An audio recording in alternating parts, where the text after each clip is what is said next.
We're going back to check if Oladapo is there. I didn't. Sorry, is it Adedapo? Sorry. Well, still not your turn. We're going to Kenny.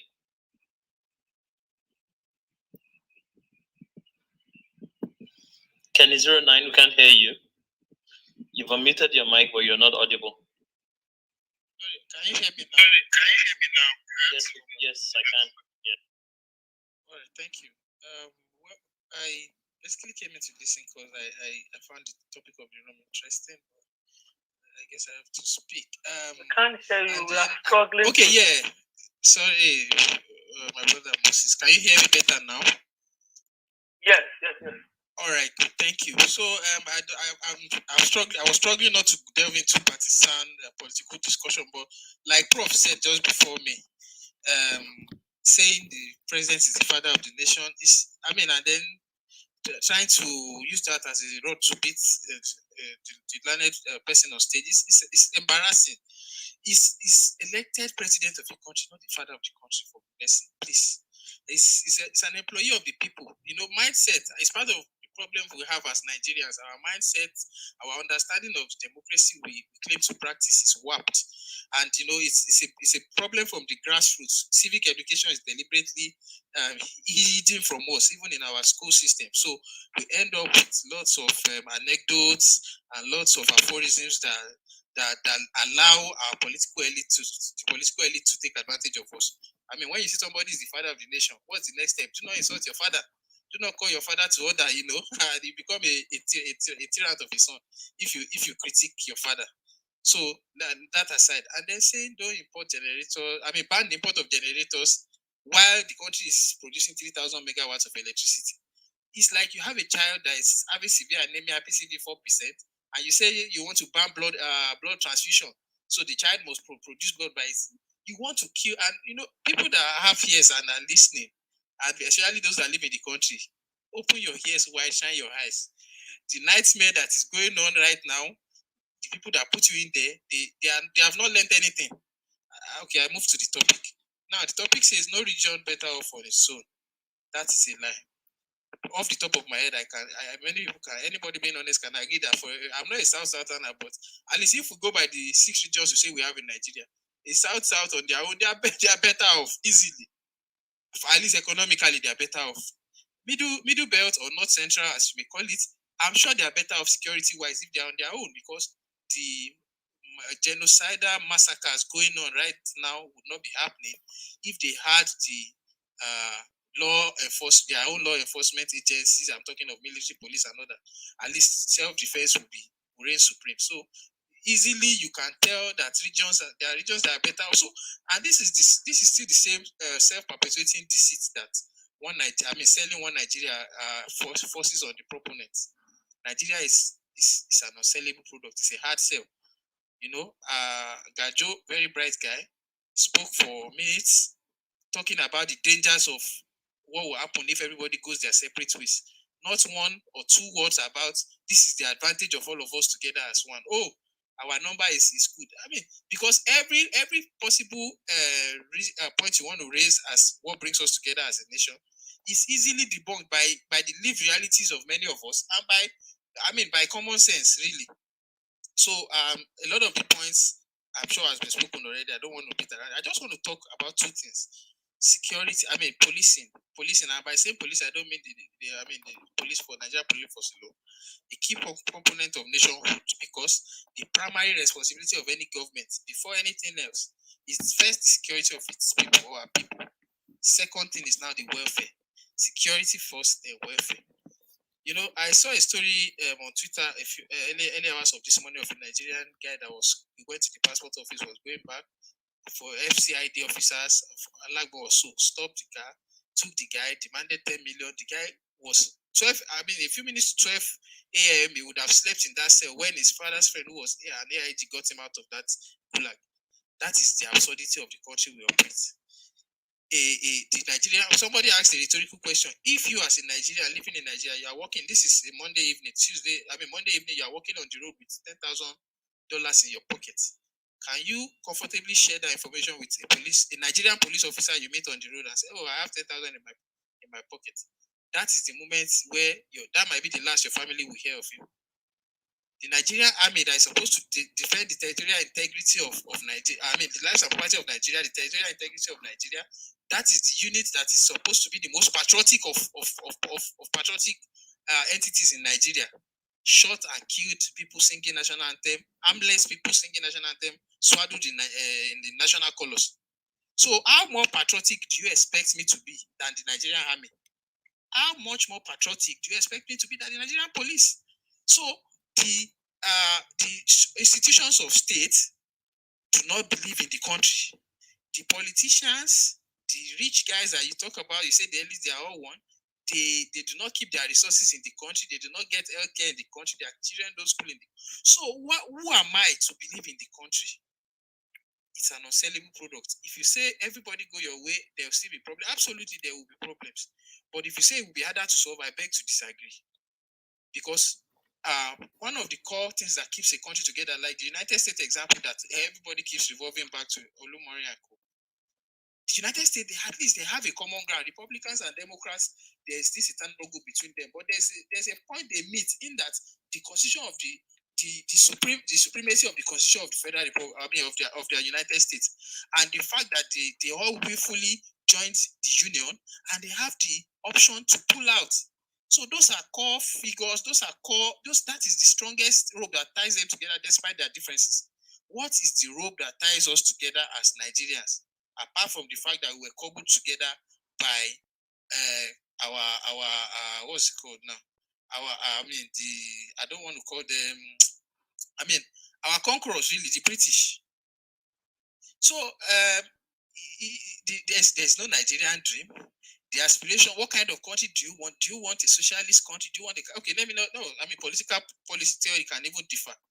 Do you want a secular nation? Do you want a religious inclined nation? Do you want a truly free nation where somebody can declare that, okay, this and this and this and this, I do not believe in this and this, and go scot-free?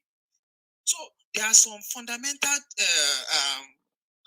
incongruence that is prevalent in the country that cannot be resolved no matter how hard you try.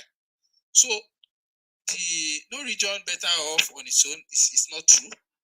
We are strong as one nation. How strong are we? All right. Anyway, thank you very much. Okay. Can I go down? Who's speaking, please? Adedapo, I'm back. Sure, you're welcome to. All right. Thank you very much. So, interestingly, yeah, I haven't really heard anybody on the One Nigeria Brigade articulate any arguments regarding why Nigeria is better together. In most cases, what I've heard is usually that the bashing of people or the agitators and the agitation itself. So I would really love to hear those well articulated arguments about, for instance, the economic benefits of Nigeria still being one, the social cultural benefits, all these things. Well, I hardly hear them, and I would beseech anyone who is in that camp to please offer some arguments, because it enriches the argument. I'm really open to learning, actually. So yeah. Now that said, to speak to the topic of the room, and I know that particular statement came from the vice president, or the so-called vice president. Politicians use three instruments in actually deceiving the people. So they use sophistry, they use paralogism, and they use rhetoric.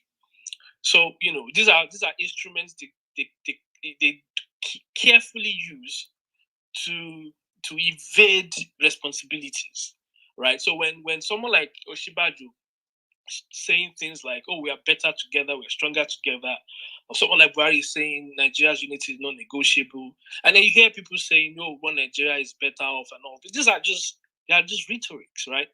And then in the course of asking questions, but okay, so what do you mean by Nigeria is stronger together? They start giving you some paralogical statements, right? Statements that actually lead you to lead them to false arguments. And then they come up with sophistry in the sense that it sounds really good because it appeals to our moral sentiments. When you say things like, oh, we are stronger together, we are better off together, and all that. You kind of, unity is a good thing. It's a positive thing, right? So, when those statements are made, they appeal to your moral sentiments. You align, you align with those things, and you're like, yeah, I think I want that. But then the problem is that you might not be able to interrogate it properly, and it will dwindle you. So, but what we are doing right now is to actually engage critically in terms of, okay, when we say Nigeria is better together, what does it? Doesn't even make sense. Do we even have the correct framework for that to happen, right? And if we are being honest, we do know that Nigeria has never been this united country that we all push these days, because you can look at the inception of the country itself. I don't even want to go back to the 40s or 50s or whatever. Let's start from the 60s. And I made this point before, right? Political parties were basically created along ethnic lines. In fact, when the likes of MPN, UPN were created in the 70s, 80s or thereabouts, the groups that actually formed these political parties, the mafias that actually formed the political parties, were also along ethnic lines, right? So you had like the Pantang Mafia, the Kaduna Mafia, all these guys were basically pushing ethnic narratives, right? And then we have in our constitution things like state of origin, quota system, all these things that actually, they foster the division itself. But somehow, the political leaders and actors, again, they use the rhetorics and the paralogism and sophistry to indicate that we are united one way or the other, which is just fast out, because we are not. We've never been, and because they don't really want to get down to work and really create the framework that will actually enable that unity. Those rhetorics help them to evade their responsibilities. Now, if we know that, and this is factual, African nations were deprived of the opportunity to form nations and build their systems with their indigenous values and institutions, then we would understand why a lot of groups till today in Africa, not just Nigeria, are still clamoring for some form of self-determination, separation, or secession, whatever you want to call it, right? But we can also say that, well, we might still be able to look at working with the current reality, still working within the current creations that we have, which are obviously products of European colonialism. But if we are to even do that, we then need to really ensure there's actually a framework and what like which so there's consensus. We're talking plenty about my life, within plenty that politics, state, the modern state, come together to then say, and so on and so forth. These are the terms. 5 o'clock of engagement. These are the things that are going to be mutually beneficial to us. This is the structure we are going to adopt. Have that conversation, and then ensure that things like justice, equity, fairness, and all those things become the incentives for people to come together and see themselves as a collective, right? But we've not done that. And we have leaders who are deliberately not doing that because they know things like ethnicity and all that still favors them, right? And we, the people, somehow we've been doing to a point where, like I said, they've used the rhetoric to appeal to our moral sentiments, and we don't engage critically to really tell them to actually get to work and build one Nigeria, and build that one Nigeria based on a consensual framework. But we don't do that. And for me, I'll just end with a solution-based perspective, right? I think there are 4 things that we can look at if Nigeria or even any other African nation must work. So, one is to create a national framework within which all groups can identify without any distinction, right? So that would allude to some form of homogeneity, but that would not be appropriate for a country like Nigeria based on our pluralistic reality. We are quite plural ethnically. So The second option would then be to create that framework, that pluralistic framework that accommodates all the ethnic nations, right?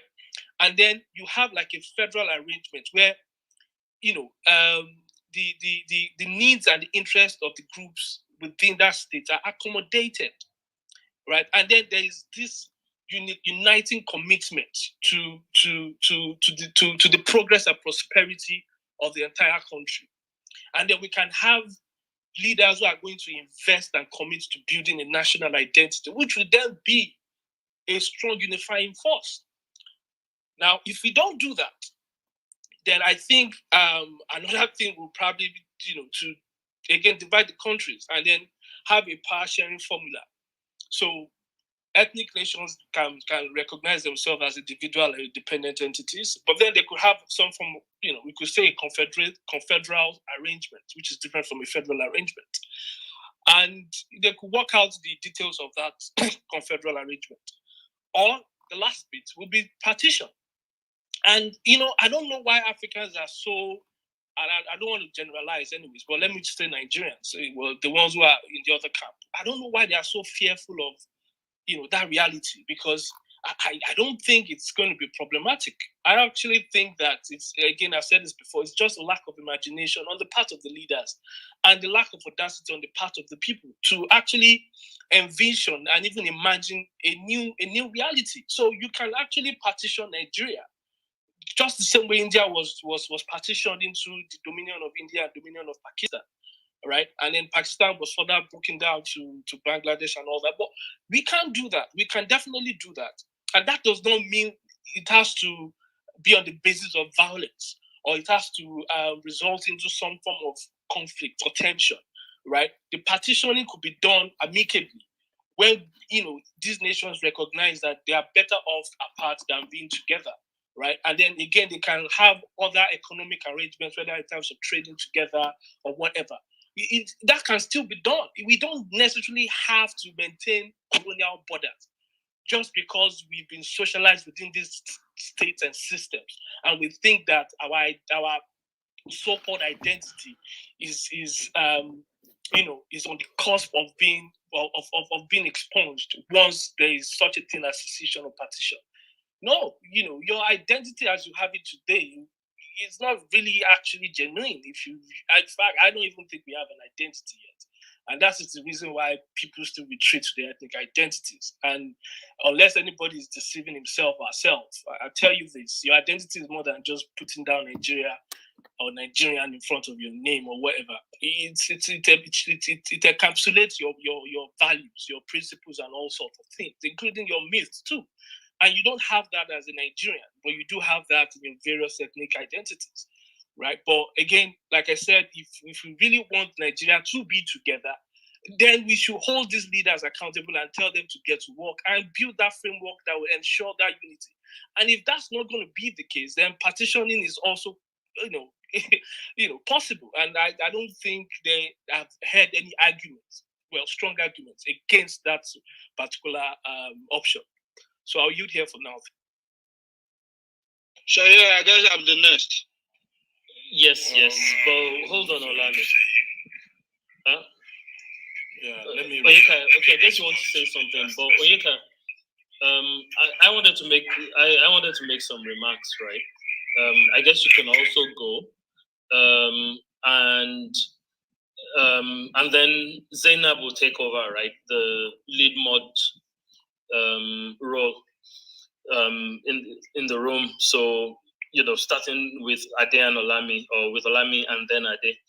But I wanted to make some remarks. So my own remarks are that I think Nigeria is clearly better together. To me, it couldn't be clearer. A nation of 200 million people is a large internal market. All of the different parts of Nigeria have different strengths. They bring enormous strengths to bear. They have resources. They have different types of zones. They have different ways of looking at things. They have different lived histories in which is embedded a lot of wisdom. It's just inconceivable to me that adding all of that together successfully is not going to be a lot of strength. And I know Iman shut down the idea of America, but I would actually point to America as a place where we can learn one or two things about this. The strength of America is the ability to just bring the best of everywhere together, literally. From when the place started taking off, literally what they did was they took all the wealthy people in the world, a lot of the wealthy people in the world. If you were wealthy and you were not royalty, chances were that you could move to America. Why was it so attractive to move to America? Because it had a large population, endless amounts of land and natural resources, and then you could multiply your wealth from there. It was a good, strong base. And that's the way I see it as well with Nigeria. So if you think about the life of nations is millennia. One region can be poor today and can be very rich tomorrow. We've already seen that happen already in the course of Nigerian history, as short as it has been. If you just focus on educating every child and giving skills to every single individual and creating an economy that creates opportunity across board, then you would have that large internal market. And why is that large internal market important? Well, it's important because it allows your companies to become competitive internationally. It allows your country to have a strong voice internationally. It allows your people to have a certain pride of place in the world. So despite everything, it's very easy for people to forget that Nigeria is the richest black country in the world. And that is a fact. Whichever way you look at it, whether you look at it in terms of the wealth, okay, the capital stock of the country, which is a good measure of wealth, mention of which black country is doing better. Mention which black country where individuals own banks, they own oil companies, they own mining companies, they own shipping companies, they own airlines, they own significant real estate. Nigeria has the potential to be a black superpower, to be the black superpower. Nigeria is a consequential nation in the world. Nigeria might be on its knees and crawling, but I would say that the reason that is so is because Nigerians are on their knees and crawling. You see, a lot of the people are not focused on a positive vision for the future. In fact, since I've been in this room, that's like 3 hours now, the only person who I have heard who referred to this particular point is Osigwe. What is your vision for the future? What are we going to produce and sell to the world? How are we going to create a world, a space that maximizes the potential of every individual and creates economic opportunity? Because people don't have an answer to that, I do. And we can have rooms about that. Because people don't have an answer to that, they try to fill it up with ethnicity.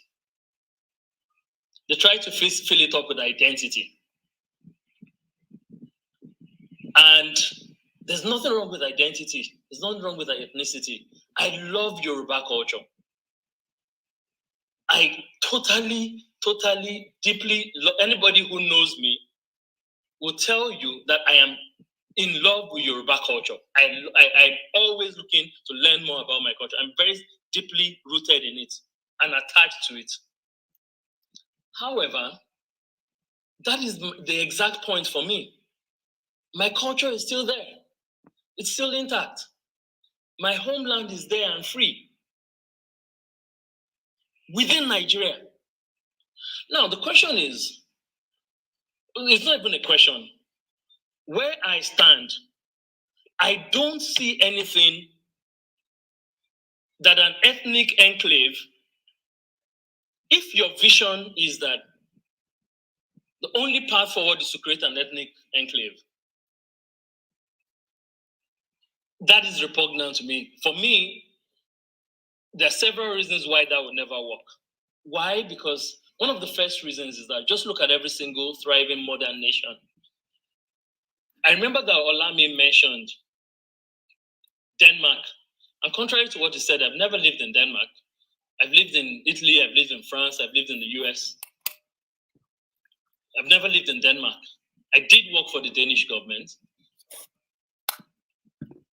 in the Danish Foreign Ministry, but I've never lived in Denmark. But even now, that said, countries like Denmark, even small homogeneous societies, on the basis of history, they're homogeneous mostly because of the climatic zone that they occupy.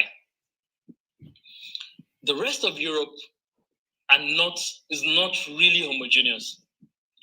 The German nationality identity today, there was a time when all the way were Prussians and Bavarians and whatnot. And Italians, when they were simply Milanese or Veronese or whatever else. Or the French, when they were Aquitaine or they were Marseillaise or they were, etc. Mayonnaise. And then now they're French. There's been a process of homogenization. And that process of homogenization has happened in China, which is also a diverse country. It has happened at some level, though they still have a long way to go, in India. But let me even go back to the US. This was the country that was founded by white people. Yes. White supremacy, yes. Yes. But did they go and say, this state is the Italian territory? It's for the Italians, so we're going to create a space where all we do is speak Italian here. Did we say, we're going to create this space and it's going to be for the Poles, and this one's going to be for the Norwegians, and this one's going for the Welsh? That wasn't what they did. They created one single culture, and they said, one single national culture, and they said, look, you're welcome here, you retain your culture. Go totally free to retain your culture and be your culture in this space. But that's not the basis of your participation here. And that's what I want to recommend to Nigerians. And because that's what I recommend to Nigerians, and because I see that as a necessary ingredient to thriving countries, you see, the time of ethnic nationalism has gone and is significantly discredited. When this is not 100 years ago. It's a new era. And in this era, societies are multi-ethnic, cosmopolitan, plural. And I think Nigeria should move towards that as well. And the other thing is, I just don't see the fundamental flaw I see in any drive for secession or whatever in Nigeria is that I don't think it will succeed. I'm absolutely certain it won't succeed. That's number one. And personally, I hope it doesn't succeed. Why? If it happened, it wouldn't be the end of the world. I would probably be able to live with it, so long as the people who fashion the new countries are not the people who are selling it on Clubhouse. Because their ideologies are whack, in my opinion. We can live with it. But my own problem is that fundamentally, I don't trust the Nigerian political class to sit down together and negotiate a settlement. And that if you actually think about it, I have been part of a simulation of a Nigerian group in the US, which we had over a weekend, and we simulated how you could break up Nigeria. And in every single scenario, it led to bloodbath. And for me, why should we be people who don't learn? We've been through this in the 60s. And for me, the lesson of Nigerian civil war is never, ever do war. Never. Don't do it. Don't go there. And don't even start along that path by giving power or hero worship or pride of place or utility to any strong man or warlord or whatever. Not Sunday Igboho, not any of those people. Don't give them.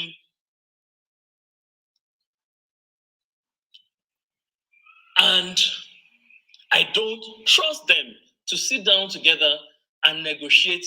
And I actually would posit that there are many, many, many, many funny issues that will make it very, very difficult for it to be possible. If you were going to have an Ijaw nation, for example, where would you put it? Because would you take out of Delta State to add to Ijaw nation? And what would the people of Warri have to say about that? Where are your borders of your ethnic nationalities? You think they're actual borders? No, they aren't. You will see serious disputes. Osun State and Oyo State were caught. Do you know how many disputes they still have on administrative issues? Not border, administrative issues. And those are brothers that speak the same language. So just in summary, because I know it's been a long one. For me, Nigeria is better together. Nigeria is better together because and I know it's a big if you find a way to maximize the potential of every single individual, this is going to be a black superpower, and it's going to give us pride and place.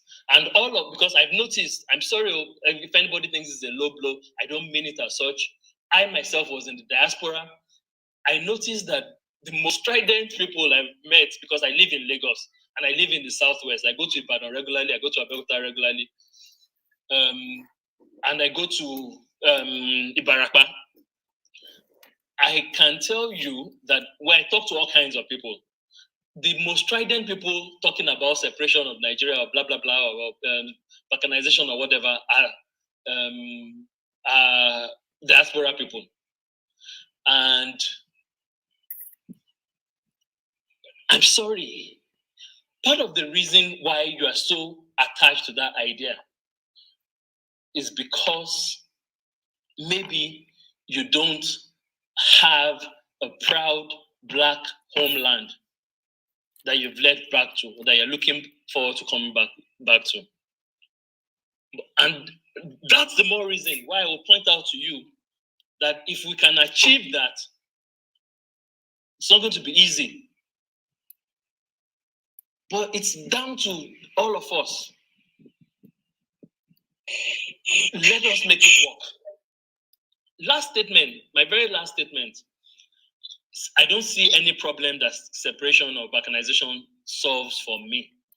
Nobody has shown me one single thing that's going to do for me, that's going to add to me, or add to my community, or add to my family, or add to my generation, or even add to my state, or even add to my people. Nobody has shown me one thing, but I can see many things it can take from us, including our peace, including the ability to have that large internal market, including the many intangible ways that the other Nigerians enrich us. And I'll leave it at that. Thank you. Sorry.